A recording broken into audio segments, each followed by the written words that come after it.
Adéntrate en los antiguos y laberínticos pasillos de Jerusalén, donde se despliega la sobrecogedora historia de Caifás, el sumo sacerdote, que desempeñó un papel crucial en la muerte de Jesucristo. José ben Caifás, como se le conocía, ejerció un inmenso poder religioso y político desde el año 18 hasta el 36 bajo la constante mirada del gobernador romano Poncio Pilato. Pero detrás de sus túnicas de autoridad y su posición de influencia, se oculta una historia más oscura, una historia entretejida profundamente en el tejido del Nuevo Testamento. Esto no es simplemente otro relato sobre un antiguo líder, es un drama que toca el corazón mismo del cristianismo. Caifás emerge en el centro de las narraciones evangélicas de Mateo, Marcos, Lucas y Juan, donde queda para siempre vinculado a la condena del inocente Jesucristo. Pero, ¿qué llevó a este sumo sacerdote a tales extremos? ¿Qué lo motivó a ser el arquitecto de un juicio falso, a tejer una red de mentiras y a condenar a un hombre que sabía que era inocente? Son preguntas que resuenan a través de la historia exigiendo respuestas. La trama se intensifica a medida que descubrimos verdades aún más inquietantes. Caifás llevó a cabo un juicio dentro de los confines de su propia residencia, un juicio que violó las tradiciones sagradas del Sanedrín. El Sanedrín debía estar compuesto por 71 miembros, pero Caifás convocó deliberadamente a muchos, menos dejando de lado las mismas leyes que regulaban el proceso judicial. ¿Por qué desafió abiertamente la tradición y forzó un juicio apresurado y secreto? ¿Cuál fue la razón detrás de esta prisa por juzgar cuando los procedimientos legales requeridos fueron claramente ignorados? Y luego, el giro impactante, Caifás desató una turba enfurecida sobre Jesús, una decisión aparentemente desprovista de razón o justicia. El sumo sacerdote, un hombre de Dios, envió a una multitud a condenar y crucificar a un hombre que solo había predicado paz y amor. ¿Cómo pudo suceder esto? ¿Por qué se permitió tal violencia bajo el estandarte de la autoridad religiosa? A medida que nos adentramos en los misterios de la participación de Caifás en el juicio y la ejecución de Jesús, comenzaremos a despojar las capas de esta historia oscura y fascinante. ¿Cuáles fueron las verdaderas motivaciones de Caifás y qué consecuencias trajeron sus acciones? Las respuestas nos esperan y están lejos de lo que podrías imaginar. Antes de sumergirnos en los detalles de este inquietante relato, me encantaría conocer tu opinión. ¿Por qué crees que Caifás tomó las decisiones que tomó? ¿Fue un hombre de fe o simplemente un político cegado por el poder? Deja un 777 en los comentarios. Si estás listo para descubrir las verdades impactantes detrás de las acciones del sumo sacerdote, mantente atento mientras desentrañamos el sorprendente misterio de la traición de Caifás y el devastador impacto que tuvo en el destino de Jesús. Comencemos. Caifás revelado, el sumo sacerdote que pagó el precio por matar a Jesús. En los polvorientos pasillos de la antigua Judea, donde los susurros de la profecía se mezclaban con el tintinear de las armaduras romanas, surgió un hombre cuyo nombre quedaría grabado para siempre, tanto en los textos sagrados como en la memoria de incontables generaciones. José ben Caifás, más conocido simplemente como Caifás, no ascendió a la prominencia por casualidad.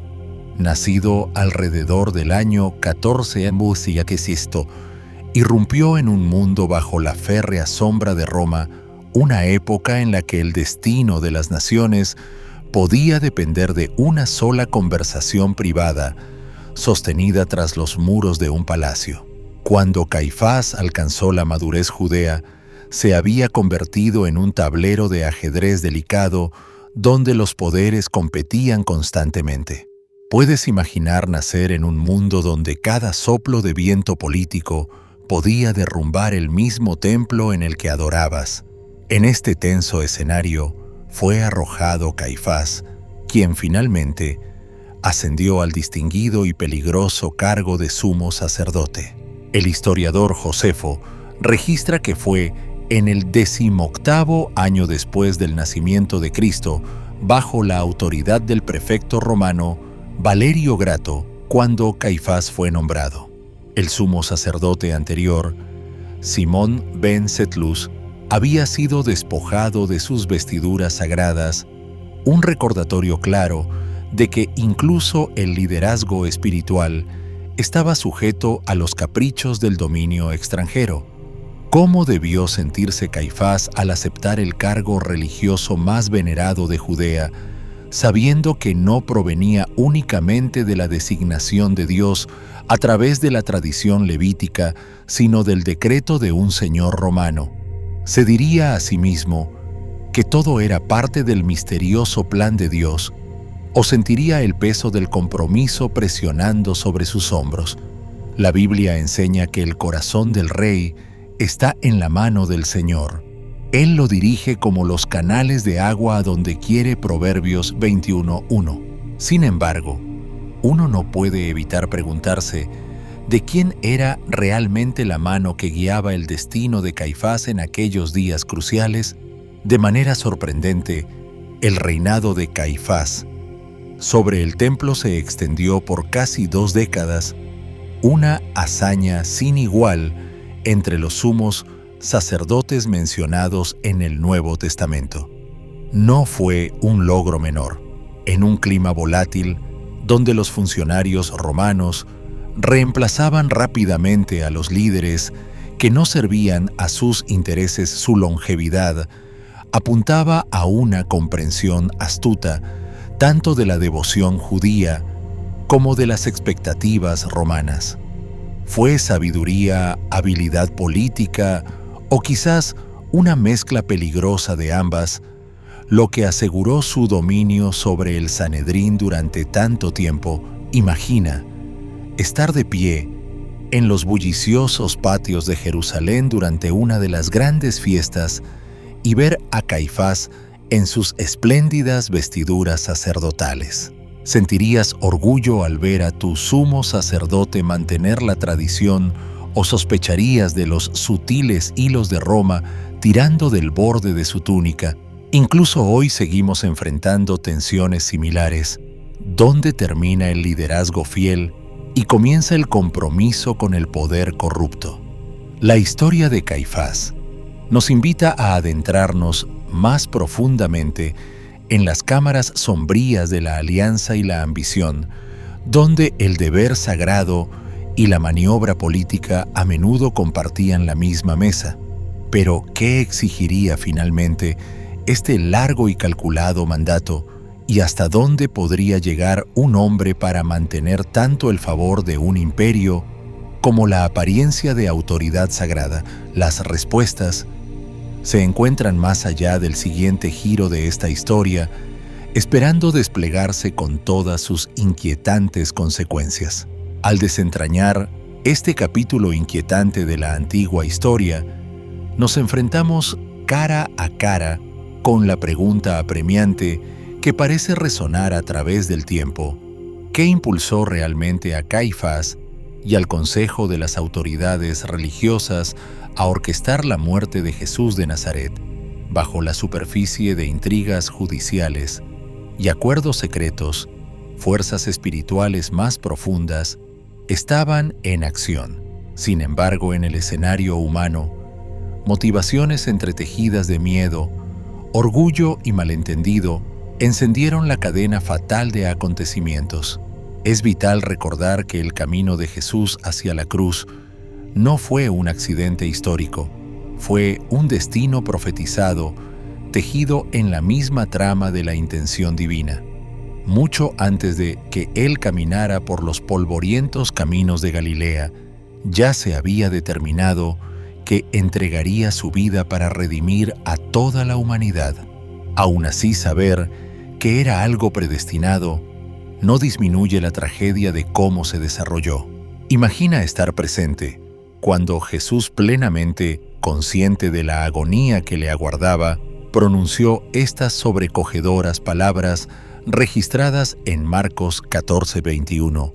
El Hijo del Hombre va según está escrito de él, pero ay de aquel hombre por quien el Hijo del Hombre es entregado. Bueno le fuera a ese hombre no haber nacido. ¿Qué peso debió caer sobre los que escucharon semejante declaración? Esta ominosa afirmación no era solo una profecía distante, era una advertencia directa sobre las terribles consecuencias de la traición. Sin embargo, de manera extraña, quienes conspiraban contra Jesús eran ciegos ante quién era realmente. Incluso mientras tramaban, no comprendían que se estaban levantando contra el mismo Mesías que sus propias escrituras habían anunciado. ¿Cuántas veces, incluso hoy, las personas reaccionan con hostilidad ante lo que no entienden, confundiendo la transformación divina con una amenaza a su poder o comodidad? Caifás, al frente del Sanedrín, se sentía profundamente perturbado por las corrientes que Jesús despertaba entre el pueblo. Multitudes acudían para escuchar a aquel hijo de carpintero hablar de un reino que no era de este mundo, y los milagros parecían seguirlo donde quiera que iba. Pero aquí hay una realidad sorprendente. Caifás y su consejo nunca habían visto a Jesús en persona como adulto. Para ellos, él era poco más que un rumor perturbador envuelto en una peligrosa influencia, alguien cuya creciente popularidad podía provocar la ira de Roma sobre el delicado equilibrio que tanto se esforzaban por mantener. Imagina la tensión que recorría los patios del templo de Jerusalén. Los rumores sobre Lázaro saliendo de su tumba aún eran recientes. Los mercaderes recordaban cómo Jesús había volcado las mesas, expulsándolos con un látigo de cuerdas. Si tú hubieras estado en el lugar de Caifás, habrías sentido tu autoridad deslizándose entre los dedos como arena. Habrías temido más la intervención de Roma que la intervención divina. En su desesperación, la élite religiosa buscó a alguien del círculo íntimo de Jesús para confirmar su identidad. Necesitaban un guía, alguien lo bastante cercano como para señalarlo en los olivares oscuros donde la multitud no pudiera intervenir. Así surge la trágica figura de Judas Iscariote. Aunque caminó junto a Jesús, presenció su compasión y su poder de primera mano. Judas alimentaba defectos ocultos que le carcomían el alma. El más grande de ellos era una insaciable codicia por el dinero, una debilidad que el diablo sabía cómo explotar. Pero la traición de Judas no nació únicamente de la avaricia, también brotó de un profundo malentendido. Como muchos judíos, bajo la ocupación romana, Judas soñaba con un Mesías guerrero que rompiera el yugo de Roma con espadas brillantes.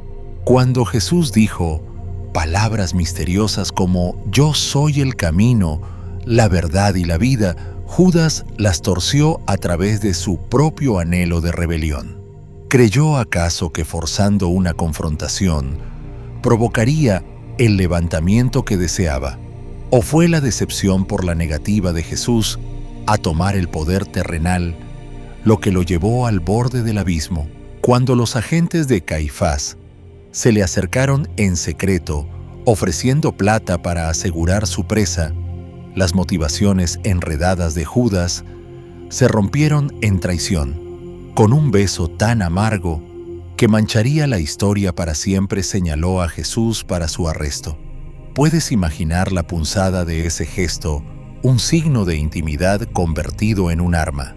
Los guardias del templo aprovecharon el momento echaron mano de Jesús y lo arrastraron bajo el manto de la noche, entregándolo a la majestuosa residencia de Caifás.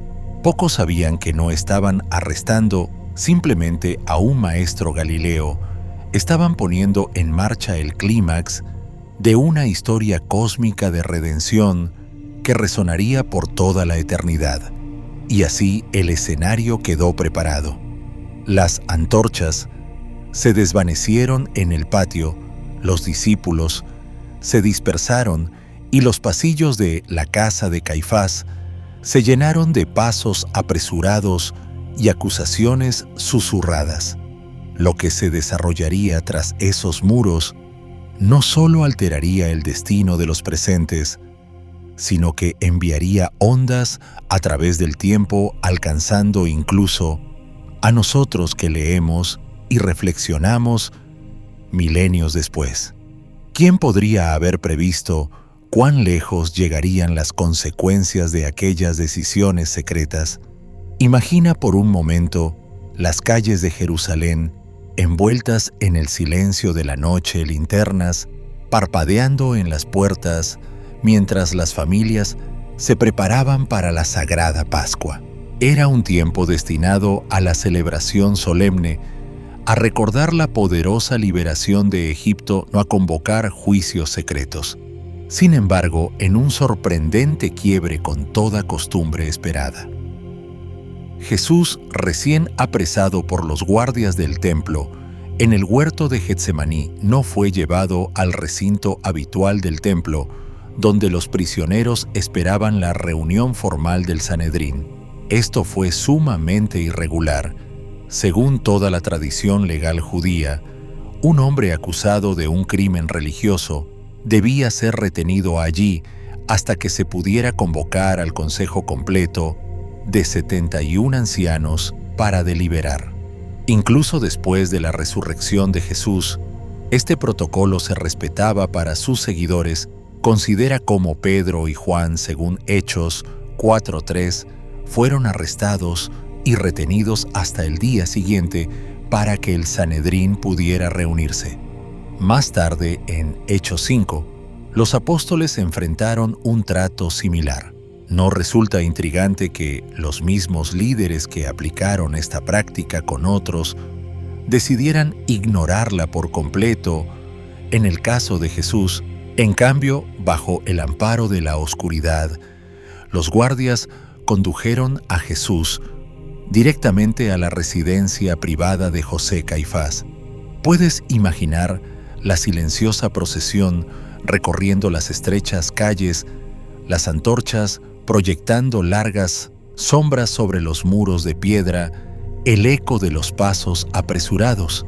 ¿Qué pensamientos se agolparían en la mente de Jesús mientras se acercaba a la casa del sumo sacerdote, sabiendo la profecía de Isaías 53:7, que como cordero llevado al matadero, no abriría su boca para protestar? La decisión de llevarlo allí tan rápidamente despertó sospechas, incluso entre quienes podrían haber simpatizado con las intenciones del sumo sacerdote. Ante todo, era la víspera de la Pascua, una noche en que las familias judías se reunían para recordar la salvación de sus antepasados. El sumo sacerdote debía estar con los suyos, supervisando los rituales que unían a la nación con su historia de pacto. Qué extraordinario que en lugar de cumplir con esos deberes sagrados, Caifás eligiera orquestar una emboscada judicial clandestina. Y si consideramos lo práctico, la idea resulta aún más absurda. La residencia de Caifás, sin duda imponente para los estándares locales, difícilmente podría haber albergado al quórum completo del Sanedrín en tan corto plazo. ¿Dónde podrían acomodarse 71 eruditos y sacerdotes respetados para un procedimiento solemne, especialmente en medio de la noche? ¿Podría esta reunión reclamar siquiera la legitimidad de un juicio formal sin la totalidad de sus miembros? Surge una pregunta que aún hoy estremece. Aquellos pocos que se reunieron realmente buscaban justicia o los movía la urgencia de preservar su poder. El Evangelio de Marcos retrata esta reunión nocturna con un aire de secreto y prisa, una atmósfera que también reflejan Mateo, Lucas y Juan. Todo en ella parecía oculto, casi conspirativo. ¿Por qué la prisa? ¿Por qué la oscuridad si la causa era justa y las acusaciones tan seguras? ¿No nos susurra Proverbios 28:1 que el impío huye sin que nadie lo persiga, mas el justo está confiado como un león? Sin embargo, aquí vemos a hombres conduciendo un asunto solemne en las sombras, ansiosos por concluir antes de que el amanecer pudiera revelar demasiado.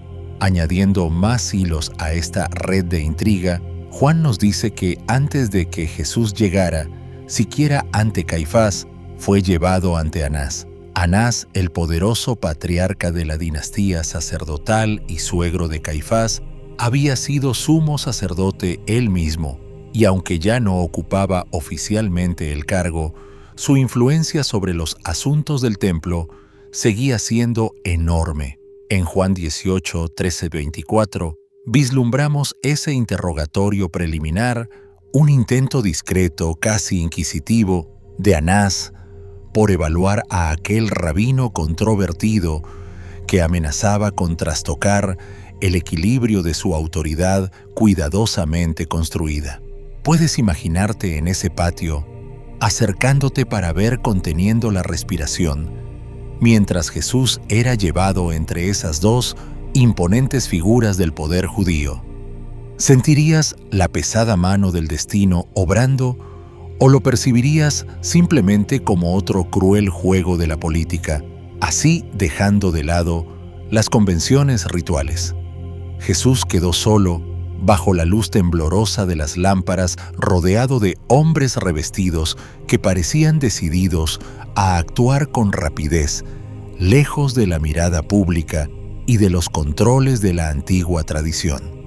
No solo estaban doblando las normas, las estaban quebrantando abiertamente, ansiosos por alcanzar un veredicto antes de que la ciudad despertara. ¿Qué veredicto buscaban y hasta dónde llegarían para conseguirlo? Estaba a punto de revelarse en aquella noche tensa y silenciosa. Cuando estas tensas sesiones de medianoche comenzaron, Caifás llevaba ya unos 12 años portando el manto de sumo sacerdote tras suceder a su cuñado Eleazar ben Hanano. Era un período considerable dadas las condiciones volátiles de la Judea ocupada por Roma, donde los sumos sacerdotes iban y venían según el capricho del gobernador. Su largo mandato hablaba mucho de su habilidad política. Sin embargo, incluso con toda esa autoridad, Caifás se hallaba atrapado en un laberinto peligroso, porque aquí estaba la complicación crucial. Caifás no podía simplemente levantar la mano y dictar castigo sobre Jesús. A pesar de sus ropas imponentes y su porte dominante, el poder de condenar oficialmente recaía en el Sanedrín, el supremo consejo de ancianos y eruditos judíos. Este distinguido cuerpo era el árbitro final en disputas espirituales y comunitarias. Si ellos no compartían su sentido de urgencia, sus manos quedarían atadas. Imagina estar en su lugar, sintiendo cómo tu control se tambalea porque otros no comparten tu prisa. Sentirías la frustración apretarse en tu pecho como un tornillo. Caifás sabía que tenía una alternativa. Podía apelar a los romanos, quienes tenían la última palabra en los casos de pena capital. Pero ese era un camino peligroso.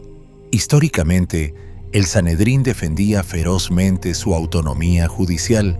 Involucrar a Roma sería casi confesar que el liderazgo judío no podía gobernar sus propios asuntos religiosos. ¿Estaba Caifás dispuesto a arriesgarse a parecer débil o incapaz ante su pueblo y ante sus supervisores romanos, y aún se alzaba otro obstáculo. ¿De qué era culpable exactamente Jesús, ya fuera según la ley judía o la romana? Sus delitos consistían principalmente en agitar a las multitudes con enseñanzas poco convencionales, en volcar las mesas de los cambistas en el templo y quizá en declarar su singular relación con Dios, algo que perturbaba a la élite religiosa. Para los sacerdotes, aquello era incendiario, sí, pero bajo el severo sistema legal de Roma, apenas merecía la muerte. ¿Podrías imaginar a Poncio Pilato tomando en serio un caso así si no representaba una amenaza clara a la estabilidad imperial? Caifás enfrentaba un acto de equilibrio casi imposible.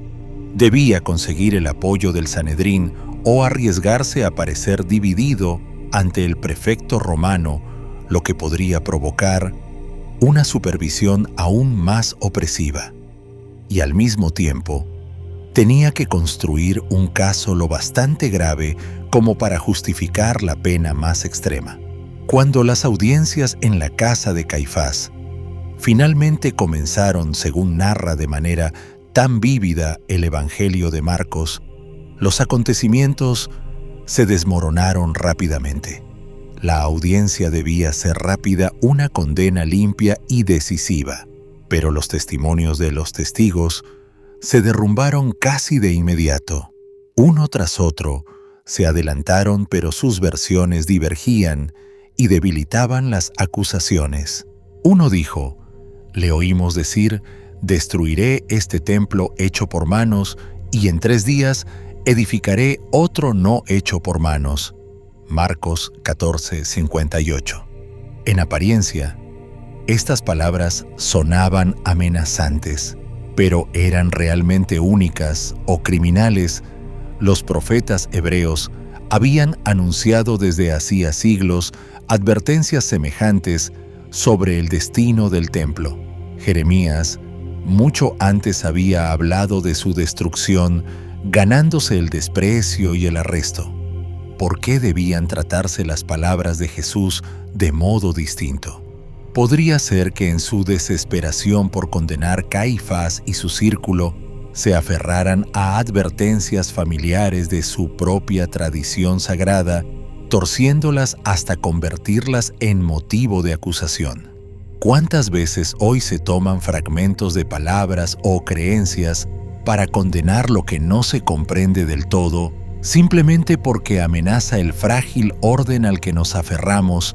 Mientras tanto, considera la atmósfera tensa dentro de aquel gran salón. Las antorchas chisporroteaban contra las paredes de piedra, las sombras danzaban como conspiradores sobre los rostros de los ancianos severos. Afuera, Jerusalén dormía bajo el manto de la Pascua, sin saber que dentro de las cámaras de Caifás, la rueda del destino seguía girando. Si hubieras estado entre los curiosos junto a las puertas, te habría latido el corazón al pensar que estabas presenciando el choque entre la profecía y la intriga política, o te habrías retirado inquieto ante la rapidez con la que el juicio humano puede apoyarse en testimonios dudosos y temores ocultos, y así, atrapado entre los límites de su poder, la renuencia de las autoridades romanas a inmiscuirse en disputas religiosas y un coro de testigos contradictorios, Caifás se encontró acorralado. ¿A qué medidas desesperadas recurriría mientras avanzaba la noche y la presión por conseguir un veredicto se volvía casi insoportable cuando el desfile tambaleante de testimonios fallidos no logró producir la acusación contundente que Caifás esperaba? El sumo sacerdote decidió abandonar el enfoque indirecto. En cambio, adoptó una estrategia mucho más confrontativa, fijando la mirada en Jesús a través de la cámara ensombrecida. En aquel silencio cargado, Caifás lanzó la pregunta que había acechado tras cada susurro y cada acusación, ¿eres tú el Mesías?, era una pregunta peligrosa formulada para acorralar a Jesús en una declaración que pudiera torcerse en sedición o blasfemia. ¿Habría sentido tu corazón detenerse si hubieras estado en esa sala esperando ver cómo respondería el Evangelio de Marcos? Captura ese momento electrizante con una claridad sobrecogedora. Jesús no eludió la pregunta, no envolvió su identidad en otra parábola enigmática. Respondió con sencillez: yo soy. Luego, como para disipar toda duda, retrocedió a los antiguos rollos sagrados, citando el Salmo 110:1 y Daniel 7:13-14. Veréis al Hijo del Hombre sentado a la diestra del poder y viniendo con las nubes del cielo. Imagina el suspiro atónito que debió recorrer la sala. Los presentes habrían reconocido de inmediato esos pasajes promesas de entronización divina y autoridad cósmica. Jesús no afirmaba ser un simple maestro local con sabiduría moral. Se estaba identificando con la figura descrita por Daniel, aquel a quien se le otorgaría dominio eterno. Podrías permanecer allí, sin temblar, escuchando a un hombre afirmar con calma el mismo rol destinado a estar al lado de Dios mismo. Para Caifás, aquello fue tanto la máxima amenaza como la oportunidad perfecta. Sabía bien que los romanos no se preocupaban por sutiles debates teológicos. Sin embargo, frases como la diestra del poder, que aludían al gobierno divino y viniendo con las nubes del cielo, evocaban un reino que podría rivalizar con el de César. Aunque Roma se burlara de las profecías judías, no ignoraría palabras que olieran a rebelión contra la soberanía imperial. En un gesto dramático destinado a sellar el momento, Caifás rasgó sus vestiduras sacerdotales, un signo exterior de horror ante la blasfemia, y exclamó con fingida indignación: ¿qué necesidad tenemos ya de testigos? En su mente Jesús les había entregado todo lo que necesitaban. El tribunal ya no requería los frágiles testimonios de los testigos vacilantes. Aquella era una confesión que podían blandir como espada, pero bajo los gestos rituales y las declaraciones solemnes se escondían motivos más profundos y oscuros que impulsaban a Caifás y a su consejo. No solo deseaban silenciar a Jesús, sino asegurarse de que sufriera el destino más humillante y doloroso posible, la crucifixión. ¿Por qué ese fin tan cruel? ¿Por qué no el encarcelamiento o el destierro? Sus razones se apilaban como piedras alrededor de una tumba. Primero, las afirmaciones audaces de Jesús sobre sí mismo, insinuando igualdad con Dios y autoridad sobre todo su sistema espiritual. Segundo, los asombrosos milagros que realizaba, sanidades y exorcismos que socavaban su prestigio religioso. Tercero, su mera presencia amenazaba con deshilachar el tejido de las tradiciones que mantenían. Cuarto, representaba un desafío directo a su estatus social y a la comodidad de su coexistencia bajo el patrocinio romano. Quinto, se atrevía a comer y hablar con publicanos, prostitutas y marginados, avergonzando a la élite al elevar a los que ellos despreciaban. Y finalmente parecía pisotear sus rituales más preciados, hablando como si la compasión pesara más que la observancia meticulosa. Reuniendo estas 6 agravantes, no sorprende que la indignación se transformara en una resolución mortal. ¿No vemos a veces hoy las mismas dinámicas cuando individuos o instituciones llegan a extremos impensables para proteger su poder, su privilegio o su idea de orden, incluso a costa de los inocentes? Así, bajo la luz parpadeante en el salón de Caifás, comenzó a formarse un veredicto no basado en pruebas, sino en capas de miedo, celos y orgullo herido. En esa noche cargada, no solo querían que Jesús callara, querían verlo humillado, quebrado, alzado en una cruz romana para escarnio de todos. El escenario estaba peligrosamente cerca de su acto final y sombrío. Imagina el aire en Jerusalén, tenso, vibrando con rumores sobre el maestro Galileo que hablaba del cielo como si fuera su herencia personal. Cuando Jesús se presentó ante las más altas autoridades religiosas y declaró sin vacilar que era el Mesías, fue como si encendiera una antorcha sobre las frágiles paredes de papel de su poder. Esa sola afirmación no solo resonó en las cámaras, golpeó el corazón mismo del orden establecido. Proclamar ser el Mesías era declarar una autoridad que superaba incluso a los escribas ancianos y sumos sacerdotes más distinguidos. ¿Cómo podrían hombres tan atrincherados en su influencia aceptar un reino que no se construía sobre sus propios nombres? Su furia tenía menos que ver con la verdad y más con sus posiciones amenazadas. Como relata Juan, los líderes escupieron su desprecio con un tono de burla apenas disimulado. ¿Acaso ha creído en él alguno de los gobernantes o de los fariseos? Pero esta gente que no conoce la ley es maldita. Juan 7:48-49. Puedes oír el desprecio en sus voces. Para ellos, el pueblo común era crédulo, ignorante, incapaz de discernir el peso espiritual sin su interpretación sacerdotal. Sin embargo, irónicamente, era esa misma multitud humilde la más abierta a percibir algo divino en Jesús. Los celos son un veneno que rara vez admite su propia presencia. La élite religiosa podía disfrazar su rechazo como pureza doctrinal o celo por la tradición, pero bajo sus exteriores pulidos, la envidia se enroscaba cada vez más con cada nuevo informe de los milagros de Jesús. Imagina observar a las multitudes arremolinarse alrededor de un hombre sin cargo oficial, sin vestiduras sacerdotales, sin credenciales del templo, pero cuya palabra y toque transformaban vidas al instante.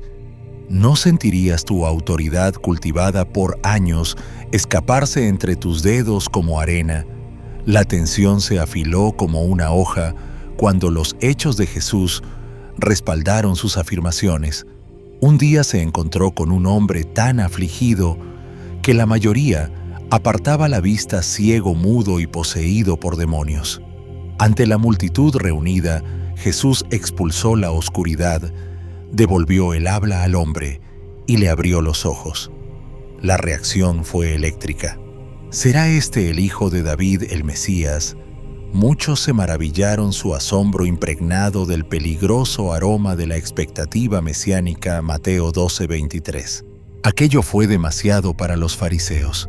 Su control sobre la imaginación espiritual del pueblo tambaleaba. Desesperados por recuperar autoridad, reaccionaron con una audacia escalofriante. Este no echa fuera los demonios, sino por Beelzebú, príncipe de los demonios. Mateo 12:24. En un instante torcieron la compasión divina en conspiración diabólica. ¿Podría haber algo más trágico que ver a hombres tan cegados por el miedo a perder poder que atribuyen la mano de Dios a los planes de Satanás? Piensa en lo que esto revela no solo sobre la política religiosa antigua, sino sobre el corazón humano. ¿Cuántas veces la envidia sigue deformando las mentes nobles, llevando a las personas a demonizar lo que no pueden controlar o comprender? Cuando alguien brilla con dones más intensos que los nuestros, celebramos o conspiramos, acusamos su bondad de tener un mal oculto solo porque nos confronta con nuestras propias carencias. En la mente de estos líderes, cada acto milagroso de Jesús dejó de ser prueba del reino de Dios, irrumpiendo en la tierra, y se convirtió en evidencia de una amenaza que debía ser eliminada. Su poder exponía su impotencia. Su autoridad cimentada no en pergaminos ni designaciones humanas, sino en el mismo aliento de Dios, eclipsaba sus reputaciones cuidadosamente construidas. Y así, con corazones retorcidos por los celos y el orgullo, encontraron otra razón para exigir que aquel hombre de Nazaret fuera silenciado para siempre. Quizás lo que no alcanzaron a ver en aquella hora fue que cuanto más se alzaban contra él, más crecería la historia de este humilde sanador, hasta extenderse mucho más allá de los muros del templo, susurrada de generación en generación, llegando incluso hasta nosotros hoy, que seguimos enfrentándonos a la misma pregunta: ¿qué hacemos cuando se nos presenta una verdad que amenaza con derrumbar nuestras cómodas ilusiones? Jesús hizo mucho más que enseñar sobre el amor y el perdón. Desenmascaró sin temor la podredumbre que fermentaba en el corazón del sistema religioso de su tiempo. Al exponer abiertamente la hipocresía entrelazada con sus prácticas sagradas, se convirtió en una amenaza innegable para la estructura misma que sostenía la autoridad de la élite religiosa. Los evangelios pintan un cuadro vívido de este enfrentamiento, especialmente a través de dos extraordinarios episodios que tuvieron lugar justo dentro de los atrios del templo. La Biblia nos relata cómo, cerca del tiempo de la Pascua, Jesús viajó a Jerusalén y encontró el templo lleno no de oración y reverencia, sino del bullicioso comercio de bueyes, ovejas y palomas. Las monedas tintineaban sobre las mesas de madera, los tratos se cerraban en voz baja y la santidad de la casa de Dios se ahogaba bajo el ruido de los negocios. Movido por un celo justo, Jesús hizo un látigo de cuerdas.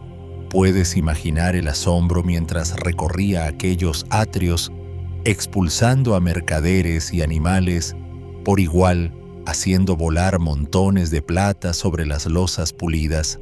«Quitad esto de aquí, no hagáis de la casa de mi Padre una casa de mercado», tronó Juan 2:13-17. Sus discípulos recordaron las palabras de la Escritura: «El celo por tu casa me consumirá».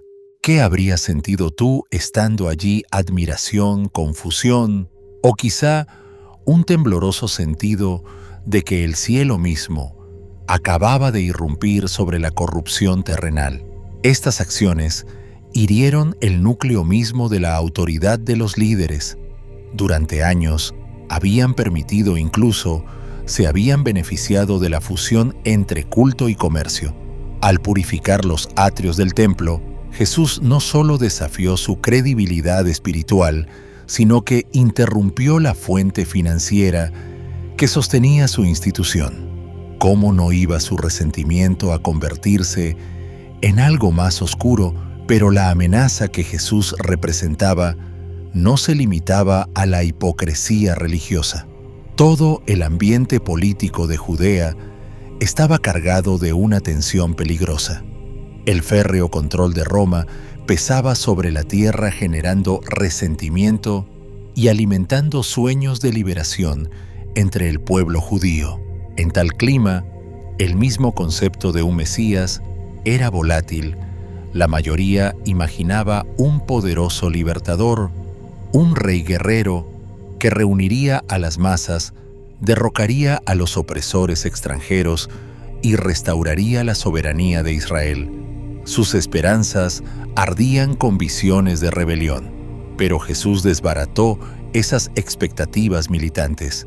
En lugar de convocar una revuelta armada, predicó un reino que no era de este mundo, un reino arraigado en corazones transformados, no en fronteras nacionales cambiantes. Sus palabras alzaban la mirada hacia el cielo cuando muchos deseaban ver espadas desenvainadas contra las legiones romanas. Bienaventurados los pacificadores, enseñó, no los caudillos de guerra. Podrías culpar a las multitudes por sentirse divididas entre sus sueños ancestrales de libertad política y el llamado de este manso rabino a renunciar a la venganza. Para los líderes religiosos, esta incongruencia representaba una crisis doble. Espiritualmente, las enseñanzas de Jesús amenazaban con deshacer las interpretaciones y costumbres mediante las cuales mantenían su poder. Políticamente, su creciente influencia podía agitar al pueblo en un fervor que Roma malinterpretara. Lo último que Caifás o el Sanedrín querían era darle a sus ocupantes una excusa para apretar aún más el yugo sobre Judea. Los líderes temían no solo perder su dominio religioso, sino también la ira de las autoridades romanas si los rumores de un movimiento mesiánico derivaban en rebelión. Cualquier señal de inestabilidad podía invitar a represalias severas, quizá la destrucción de la poca autonomía que aún conservaban. Y así con cada parábola que Jesús contaba, con cada ciego que recobraba la vista, con cada multitud que se inclinaba para escucharle, la ansiedad de los gobernantes crecía. Puedes ver cómo el delicado equilibrio que sostenían parecía tambalearse al borde del colapso. Así lo que comenzó como oposición espiritual se transformó en un asunto de supervivencia política. Su determinación de eliminar a Jesús surgió de algo más que la envidia. Era un intento desesperado por preservar una paz precaria, un miedo a que su mera presencia derrumbara todo lo que conocían. Pero al aferrarse tan fuertemente a su frágil orden, no corrían el riesgo de pasar por alto la salvación misma que decían esperar. Así se fue construyendo el drama capa tras capa. La furia de hombres cuya autoridad quedaba expuesta como hueca, el terror de perder el control sobre una sociedad vigilada por Roma y la ironía de que aquel a quien temían como incitador de rebelión, en realidad los llamaba a un reino de paz más profunda. Lo que decidieran a continuación no solo moldearía su propio futuro, sino que resonaría a lo largo de cada generación que leería estas historias sagradas y tal vez se detendría a pensar qué habría hecho en aquel mismo momento cargado de tensión. La élite religiosa en tiempos de Jesús se aferraba a un vasto sistema de tradiciones, leyes minuciosas, añadidas a los mandamientos originales de Dios, acumuladas a lo largo de generaciones hasta formar una fortaleza de regulación humana. Entre las más importantes estaba su estricta observancia del sábado. Para ellos, este día sagrado se convirtió menos en un espacio de descanso y renovación, y más en una prueba de cumplimiento meticuloso. Cada acción diminuta se examinaba según incontables añadidos humanos. Fue en este ambiente rígido donde el ministerio de Jesús sonó especialmente discordante. A diferencia de estos líderes, Jesús se negó a elevar la tradición por encima del verdadero latido de la ley de Dios. Parecía deleitarse en retirar las capas del ritual para revelar la compasión que había debajo. Un momento conmovedor ocurrió en un sábado cuando Jesús se encontró con un hombre que tenía la mano seca. Sabiendo perfectamente que los ojos de los fariseos estaban puestos en él, Jesús planteó una pregunta que cortó su obsesión reglamentaria como una espada. ¿Es lícito en sábado hacer el bien o hacer el mal, salvar la vida, quitarla? Cuando el silencio fue su única respuesta, miró a su alrededor con tristeza e ira justa y sanó al hombre allí mismo. Podrías haber presenciado esa escena sin sentirte dividido, admirando tanta misericordia, pero temeroso de desafiar normas tan antiguas. Este simple acto de sanidad encendió una tormenta. Para los gobernantes religiosos, fue una rebelión abierta contra el sistema que habían edificado, uno en el cual la observancia exterior a menudo eclipsaba la compasión interior.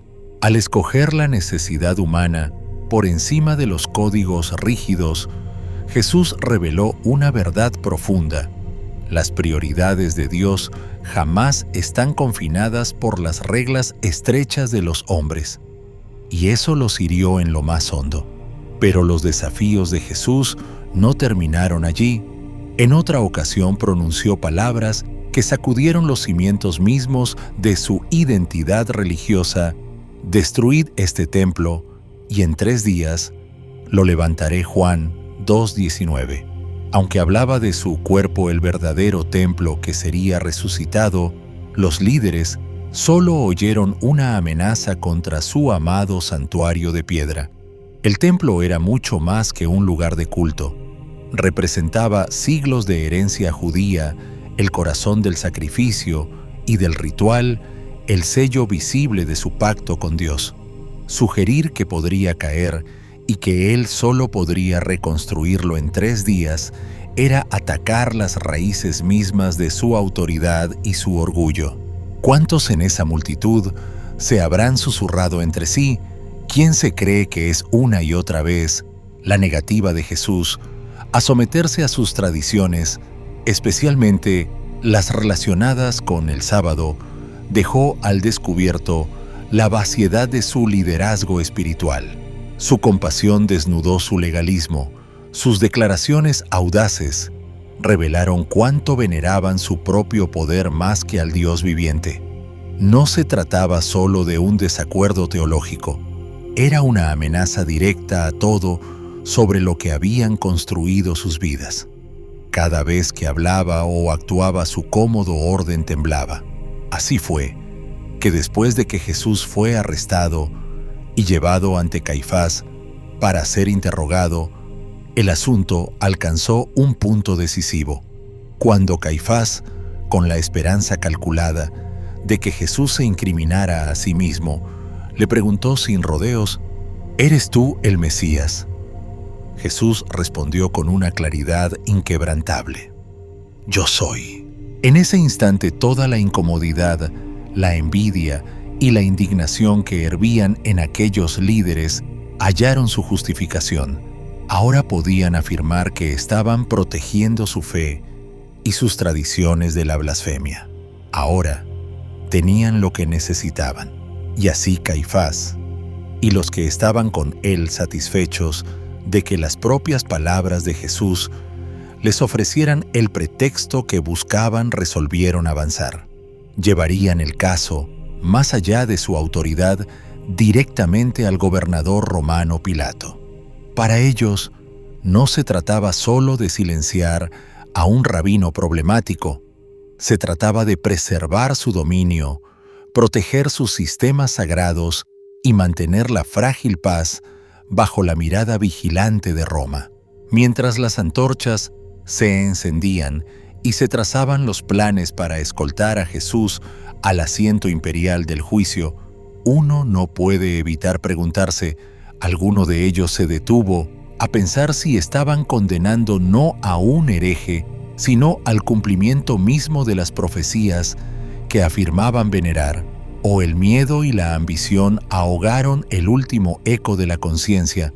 Consumido por la urgencia, Caifás perdió poco tiempo una vez que él y los demás líderes judíos obtuvieron la confesión que necesitaban de Jesús. A la luz pálida del amanecer, se apresuraron a entregar a su prisionero a Poncio Pilato, el gobernador romano. Fue un movimiento calculado, nacido de la necesidad. Solo Roma tenía el poder de ejecutar una sentencia de muerte. El consejo religioso podía censurar, encarcelar y azotar, pero para quitarle la vida a un hombre conforme a la ley, se requería el puño de hierro de la sanción imperial. Al llegar a la residencia de Pilato, probablemente el lujoso palacio construido por Herodes el Grande y ocupado estacionalmente por los representantes romanos, los líderes expusieron su caso. Sabían que las disputas puramente religiosas no despertarían el interés del gobernador, así que formularon sus acusaciones con cuidado, destacando un cargo que inquietaría a cualquier oficial romano, que Jesús afirmaba ser el rey de los judíos. Tal título podía interpretarse fácilmente como un intento de insurrección política, una chispa capaz de encender una revuelta en un pueblo ya famoso por su constante agitación. ¿Fue genialidad estratégica de Caifás o desesperación disfrazada de astucia? De una manera u otra colocó a Pilato en una posición imposible de ignorar. Sin embargo, cuando Pilato mismo examinó a Jesús, interrogándolo sobre esas afirmaciones reales, no encontró nada criminal o peligroso. Frente a él no había un fanático con los ojos encendidos, llamando a las armas, ni un caudillo blandiendo la espada para expulsar a Roma. Pilato, quizá buscando una salida a aquella situación incómoda, encontró una laguna jurisdiccional. Al descubrir que Jesús era de Galilea, lo envió de inmediato a Herodes Antipas, el tetrarca de esa región que se encontraba en Jerusalén por motivo de la fiesta. Herodes, intrigado por los rumores que circulaban sobre Jesús, esperaba ver un milagro realizado ante sus ojos. Pero Jesús permaneció casi en silencio, negándose a entretener la curiosidad de un rey títere más interesado en el espectáculo que en la verdad. Al no encontrar falta alguna, Herodes lo devolvió vestido burlonamente, con una túnica espléndida, una cruel parodia de la realeza de la que lo acusaban.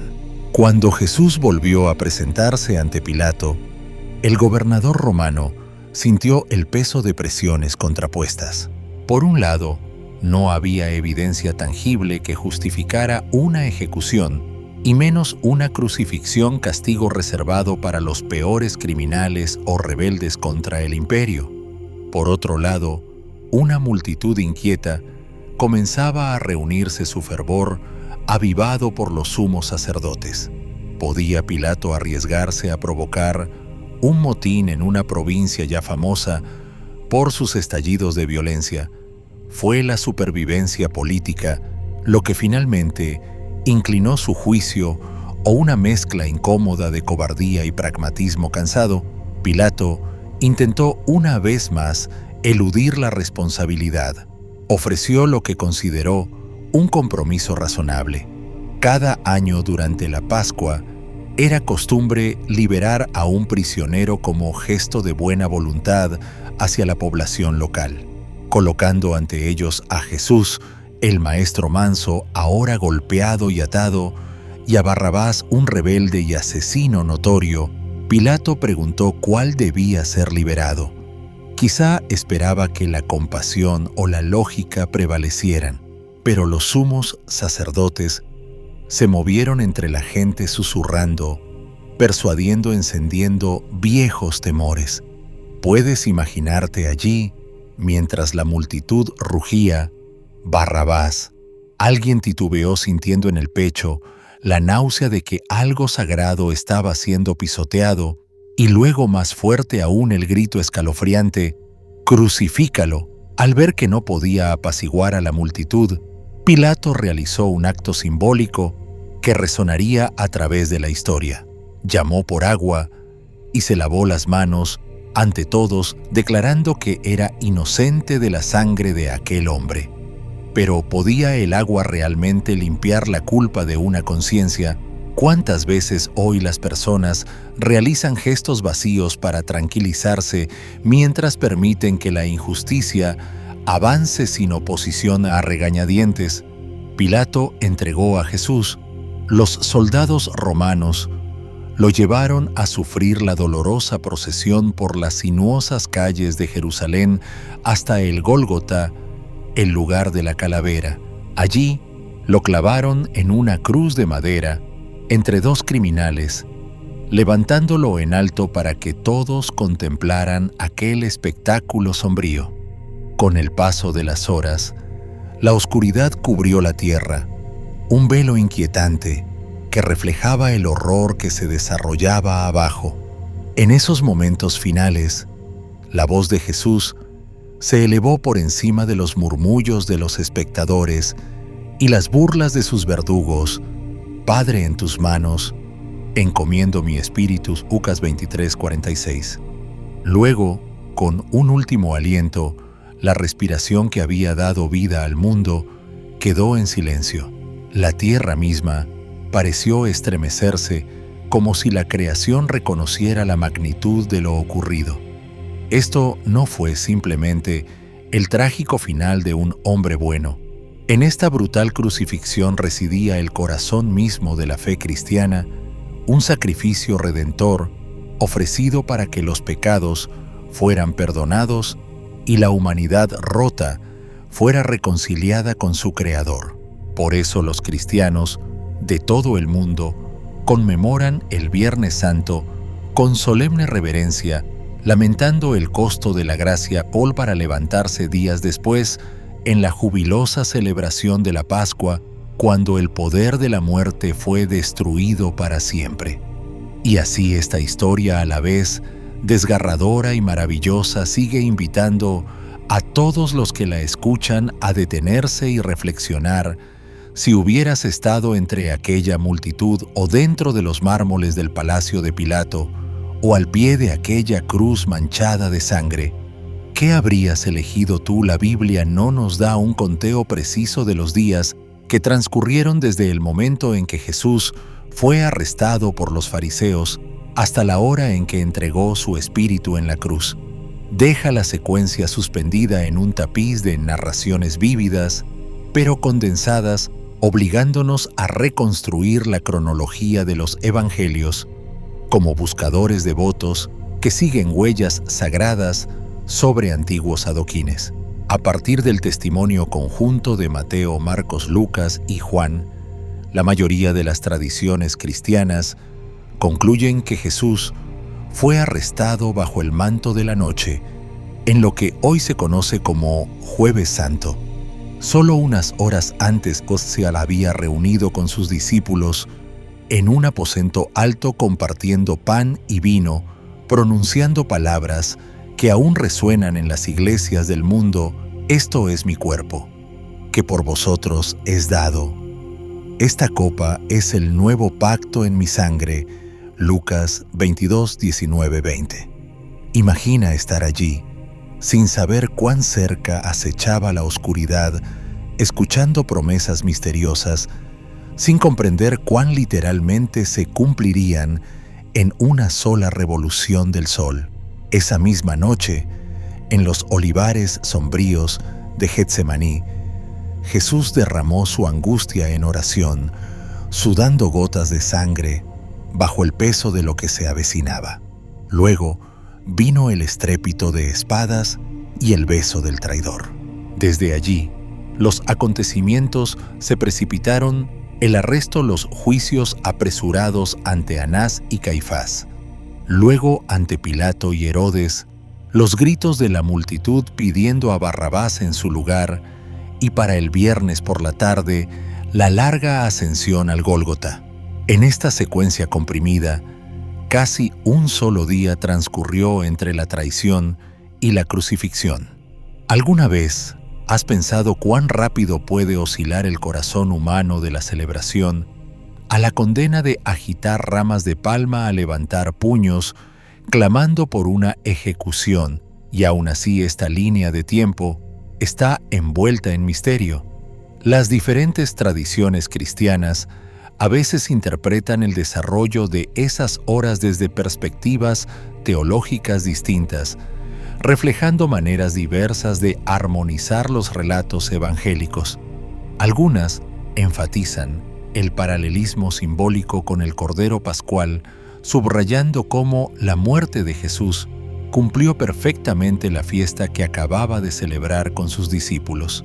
Otras contemplan el peso de la profecía, notando cómo esos rápidos eventos cumplieron declaraciones antiguas con una precisión sobrecogedora. A ello se suma otra pregunta mayor: ¿en qué año exacto ocurrieron estos acontecimientos sagrados? Las Escrituras sitúan la historia firmemente bajo el gobierno de Poncio Pilato, quien gobernó Judea aproximadamente entre los años 26 y 36 d.C. Dentro de ese lapso, los estudiosos generalmente estiman la crucifixión de Jesús entre los años 30 y 33 d.C., pero incluso con el estudio de registros romanos, datos astronómicos sobre las lunas de Pascua y referencias de historiadores como Josefo y Tácito, no existe un consenso absoluto. No es humilde reconocer que pese a todos nuestros calendarios y crónicas, algunas de las horas más trascendentales de la historia humana se resisten a ser encerradas en una fecha precisa. Quizá haya una lección silenciosa en esta ambigüedad divina. En lugar de invitarnos a obsesionarnos con una cronología exacta, los evangelios nos impulsan a entrar en la urgencia y la gravedad de la historia misma, esos días y horas finales donde la eternidad irrumpió en el tiempo. Cuando contemplamos cuán rápido la última cena condujo a Getsemaní, cuán pronto una noche de oración se convirtió en una mañana de tortura y una tarde de expiación, recordamos que los mayores actos de Dios suelen desplegarse con una rapidez sobrecogedora. Así que la próxima vez que se acerque el Viernes Santo y escuches las palabras «consumado», es resonar desde el púlpito o desde tu propia lectura en voz baja, detente a maravillarte.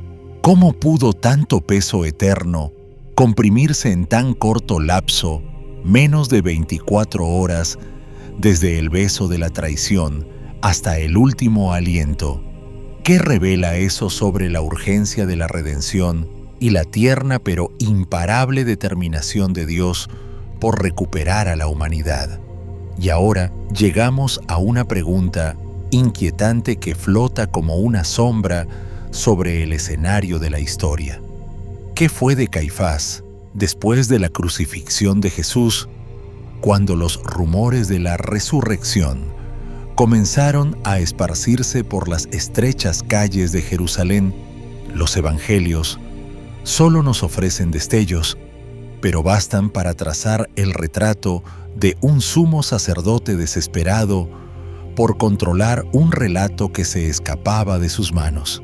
Según el Evangelio de Mateo, cuando el asombroso informe llegó a oídos de los principales sacerdotes y ancianos que la piedra había sido removida y el sepulcro estaba vacío, cundió el pánico. Los guardias que habían sido apostados allí bajo autoridad romana llegaron temblando con la noticia. En lugar de detenerse a considerar si algo divino podía estar ocurriendo, estos líderes conspiraron de inmediato para silenciarlo. Puedes imaginar sus corazones latiendo, no de asombro, sino de miedo, a perder el poder que tanto les había costado conservar Mateo. Giui 8:11-15 relata cómo sobornaron a los soldados con una gran suma de plata instruyéndolos a difundir una historia inventada de Cid. Sus discípulos vinieron de noche y lo robaron. Mientras dormíamos, ordenaron prometiendo resolver cualquier problema con Pilato si el gobernador llegaba a enterarse.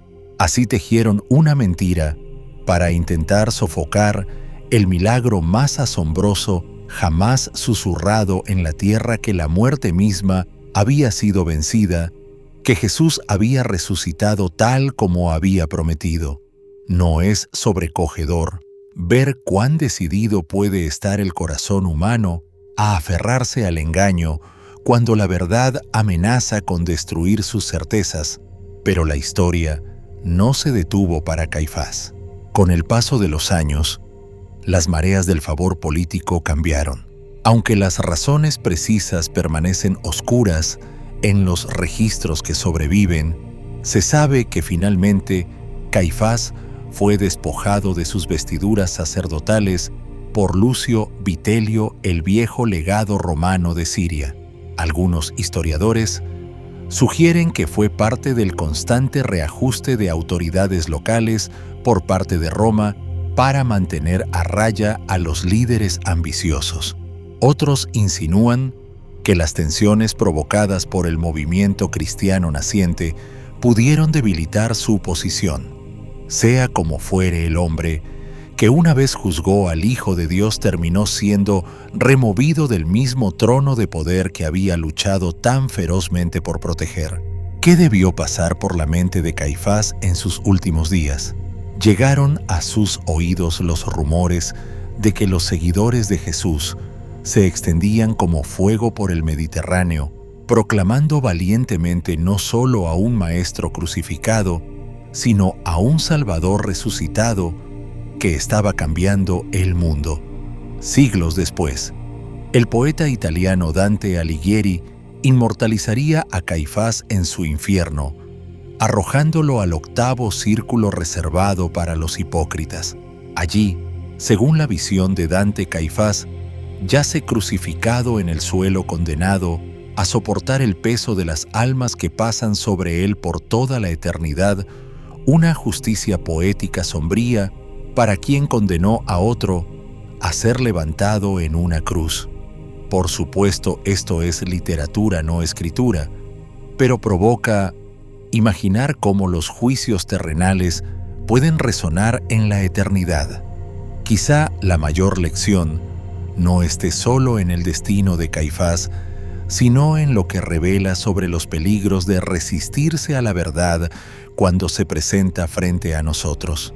Qué fácil es incluso hoy sobornar nuestra propia conciencia con mentiras confortables en lugar de enfrentar la incómoda realidad de los reclamos de Dios sobre nuestras vidas. Cuando escuchamos historias de resurrección, de perdón, imposible de gracia, que exige transformación, las recibimos con gozo tembloroso o con planes secretos para preservar nuestro statu quo. La historia de Caifás sirve como un recordatorio solemne de que el poder, la tradición y el miedo pueden cegarnos ante la salvación que más necesitamos. Y aunque el antiguo sumo sacerdote haya desaparecido hace siglos de los tribunales de la tierra, la elección que enfrentó sigue siendo atemporal, esperando que cada corazón responda de nuevo cuando nos enfrentamos al Cristo resucitado. ¿Nos aferramos a nuestras frágiles ilusiones o nos atrevemos a postrarnos en humilde y transformadora adoración? Y así llegamos al final de este viaje extraordinario, una historia que comenzó en los oscuros pasillos del poder en Jerusalén, que se abrió paso entre la traición y los juicios injustos, y culminó en una colina áspera, donde el cielo tocó la tierra en la más escandalosa demostración de amor que el mundo haya visto jamás. La historia de Caifás y Jesús es mucho más que un registro antiguo, es un espejo sostenido en silencio ante cada uno de nosotros, desafiándonos a vernos reflejados en sus sombras inquietantes.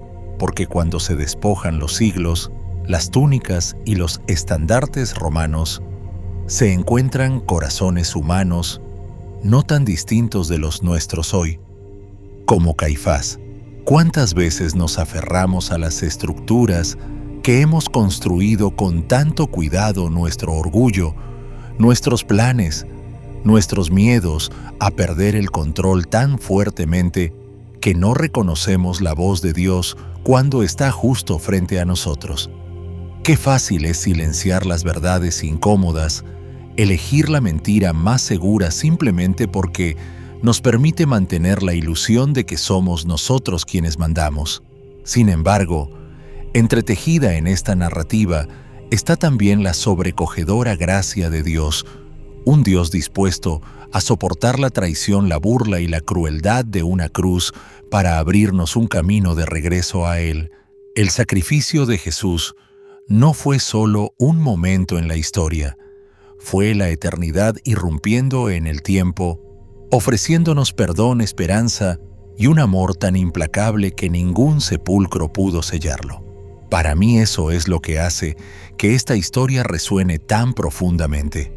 No se trata solo de lo que Caifás hizo o dejó de ver, sino de lo que tú y yo haremos con la verdad del Cristo resucitado hoy. ¿Permitiremos que nuestros miedos y ambiciones nos impidan abrazarlo por completo o dejaremos que su amor transforme nuestros corazones aun cuando eso signifique derribar los sistemas cómodos que hemos construido? Así que, mientras reflexionas sobre este poderoso relato, te invito a detenerte un momento. ¿Qué áreas de tu vida podrían estar resistiendo todavía el llamado tierno pero inquebrantable de Jesús? ¿Dónde podría Él estar pidiéndote que dejes a un lado el orgullo, la tradición o el miedo y que confíes en Él? Si este mensaje te ha tocado, me encantaría que me lo hicieras saber en los comentarios. Comparte tus pensamientos, tus preguntas o simplemente escribe un amén. Significa más de lo que imaginas y además ayuda a que este mensaje llegue a otros que podrían necesitarlo. Si aún no lo has hecho, considera darle me gusta a este video, suscribirte al canal y compartirlo con alguien que necesite un recordatorio de la increíble gracia de Dios. Gracias de corazón por haber pasado estos momentos conmigo. Que Dios te bendiga abundantemente, que su verdad te haga libre y que camines hoy con un corazón más abierto, más valiente y más sensible a la voz de aquel que lo dio todo por ti.